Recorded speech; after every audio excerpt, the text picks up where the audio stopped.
the neighborhood that I grew up, there was a kid named James. And that's exactly how we'd say his name. We'd say James. If we knew James was coming to play football or basketball or just hang out, we would say, hey, is James coming? The reason why we said James, because James was a bad ass. He was bigger. He must have been about 6'3". And mind you, we're about 15, 16 years old. 6'3", 6'4", 260 pounds. And we're all dwarfed by his size. James was big. James was strong. James was fast. Whenever we play pickup sports like flag football, we play, not flag, but we tackle the crap out of each other. We play football in the yard, tackling each other, or basketball. James dominated. He was always on top. And he knew it, we knew it. And whichever team James was on was the team that was going to win.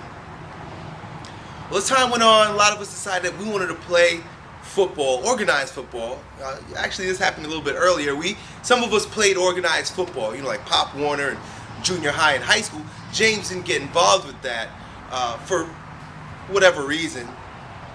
But by the time high school rolled around and we were in varsity football, James figured, well, hey, I'm bigger, badder, stronger, faster than everyone else here, so might as well come out for varsity football. And it must have been about junior year. Well, the majority of us had been playing football for about 5 years at that time, organized. And James figured he'd just come out and he would dominate. And we had a feeling he would also. Some of us were scared for our position being taken away from James because James was that big and bad. The coaches were just all over James walking through the halls in high school. They'd be like, James, when are you coming out for football? James, when are you going to come play with us? And James had better things to do, but eventually James came around and the coaches were ecstatic. Well, the first day of camp started and James did real well for the most part, except for when it came to conditioning. There were times during the workouts when James gave up. James didn't really understand how to manipulate plays. He didn't understand the positions of organized football. James didn't understand the culture of football. He didn't understand the language. He didn't understand our unity as a team. He didn't understand football, but he was a great athlete.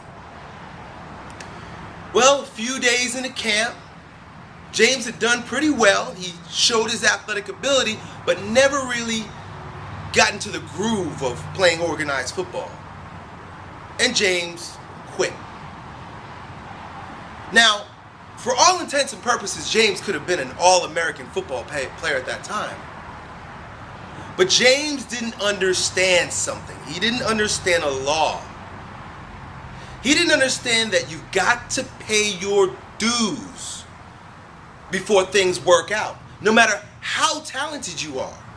So a lot of people say this to me, hey Elliott, I'm smarter or I'm more creative or I'm faster or I'm better, bigger, more explosive or whatever it is that you're trying to do, more talented than such and such.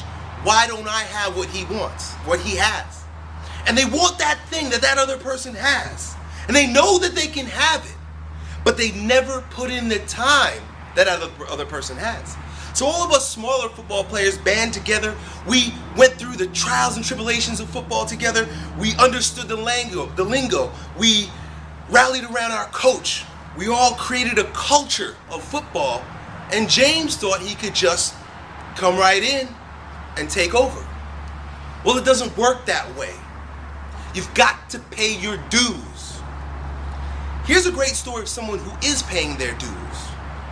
I've got a college football player that trains here at my gym called by the name of Chris. Chris is a really talented football player. He's very strong, he's very fast, and he did real well playing college football. His days of football are probably coming to an end pretty soon. But Chris came to me and he said, Elliott, I want to be a strength and conditioning coach just like you. I want to do what you're doing. I said, well, Chris, by all means, You can help me out. We can start working here together and build up your capacity as a coach. And he came around and he put in the time. And after a while, he's just started noticing some of the other things I was doing. Hey, Elliott, I want to create an internet product, and I want to talk to people through the internet. I want to create a community around my ideas for strength and conditioning because I think I can help people with it. Well, I explained to him, Chris, well, you can create a website, you can create a product, you can create a blog. And it's really not that big a deal, but I can tell you one thing, it's easier said than done. You've got to pay your dues. Well, I can tell you that Chris has been in this journey of becoming a strength and conditioning coach and becoming an internet coach as well. And he's realizing that there's so much more to what's going on than what meets the eyes.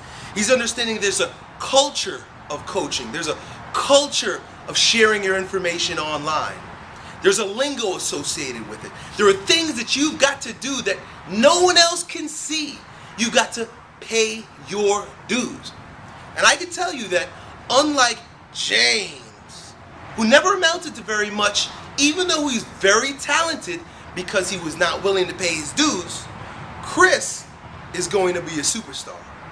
So I don't care what capacity you have, what talent you have, how great you think you are at whatever it is you want to do. If you're not willing to put in the hard work and pay your dues, shit ain't gonna happen.